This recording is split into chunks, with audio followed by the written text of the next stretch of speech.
नमस्कार दोस्तों, आज फिर मैं आपके लिए ज्ञान से भरी एक कहानी लेकर आया हूं। ये कहानी है गौतम बुद्ध और एक दुखी भिखारी के बीच की बुद्ध मॉरल स्टोरी, जिससे जीवन का बहुत अच्छा ज्ञान मिलता है। एक बार महात्मा बुद्ध एक गांव में अपने शिष्यों सहित घने पेड़ की छांव के नीचे बैठे। आसपास के गांवों से बहुत से लोग अपनी मानसिक समस्याएं लेकर महात्मा बुद्ध के पास आ रहे थे। महात्मा बुद्ध उन सब की मानसिक परेशानियों का समाधान देते। सब लोग खुशी खुशी अपनी समस्याओं का समाधान पाकर वहां से लौट रहे थे। वहीं से कुछ दूर बैठा लोगों को बुद्ध के पास जाते देख एक दुखी भिखारी अपने भाग्य को कोसता हुआ यही सोचने लगा कि अभी कुछ देर पहले तो ये लोग दुखी मन से मुंह लटकाए उन महात्मा के पास गए थे, और अब इतना खुश होकर कैसे वापस लौट रहे हैं। आखिर माजरा क्या है, जरा मैं भी जाकर देखूं कि वो महात्मा ऐसा कौन सा खजाना बांट रहा है इन लोगों को। वे इतने प्रसन्न हुए कि उनके चेहरे लाल हो गए। जब वो दुख भिखारी कुछ नजदीक गया तो उसने देखा कि ये महात्मा तो लोगों को प्रवचन देकर लोगों के दुख का निवारण कर रहे हैं। ये देखकर भिखारी के मन में भी तीव्र इच्छा हुई कि क्यों न मैं भी इन महात्मा को अपना दुख बताऊं। मुझे भी अपने दुख का समाधान अवश्य मिलेगा।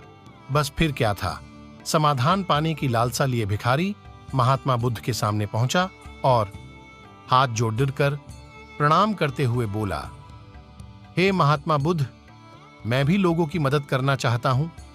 मुझे लोगों की मदद करने की बहुत इच्छा है, लेकिन मैं कैसे मदद कर सकता हूं? मैं बहुत गरीब हूं। मेरे पास न तो पैसे हैं और न ही कोई ऐसी चीज जिससे मैं किसी की मदद कर सकूं।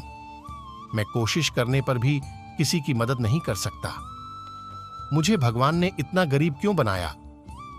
महात्मा, मुझ पर कुछ कृपा करो। इतना बोलते हुए भिखारी रोने लगा। महात्मा बुद्ध बोले, आप बहुत अज्ञानी हैं, क्योंकि आप अभी तक इस भ्रम में जी रहे हो कि तुम्हारे पास कुछ नहीं, जबकि दूसरों को कुछ देने के लिए तुम्हारे पास बहुत कुछ है। तुम बिना धन और वस्तु के भी दूसरों की मदद कर सकते हो।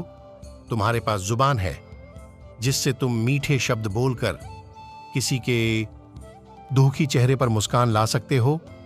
इन्हीं शब्दों की ताकत से तुम किसी के भी टूटते हौसलों को फिर से मजबूत कर सकते हो।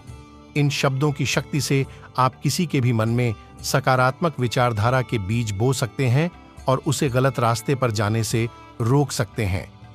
तुम्हारे दो हाथों से किसी भी कमजोर या लाचार व्यक्ति की सहायता कर सकते हो। आपके दो आंखें किसी अंधे को रास्ता दिखा सकते हैं। तुम किसी के लिए दुआ कर सकते हो। यह हो सकता है कि उनके बुरे काम फिर से हो जाएं। आप किसी के अच्छे स्वास्थ्य की कामना कर सकते हैं, लेकिन अज्ञानतावश तुम अब तक इस बात को समझ नहीं पाए और इस भ्रम में अब तक जीते रहे कि तुम्हारे पास मदद करने के लिए कुछ नहीं। किसी की मदद करने के लिए धन और वस्तु के भी हम कई प्रकार से लोगों की मदद कर सकते हैं। महात्मा बुद्ध के ज्ञान से भरे ये सुंदर शब्द सुनकर भिखारी के चेहरे पर मुस्कान आ गई और वह खुशी से झूमता हुआ वहां से चला गया। इस बुद्ध मॉरल स्टोरी से हमने क्या सीखा दोस्तों? महात्मा बुद्ध की इन बातों से बहुत कुछ सीखा गया।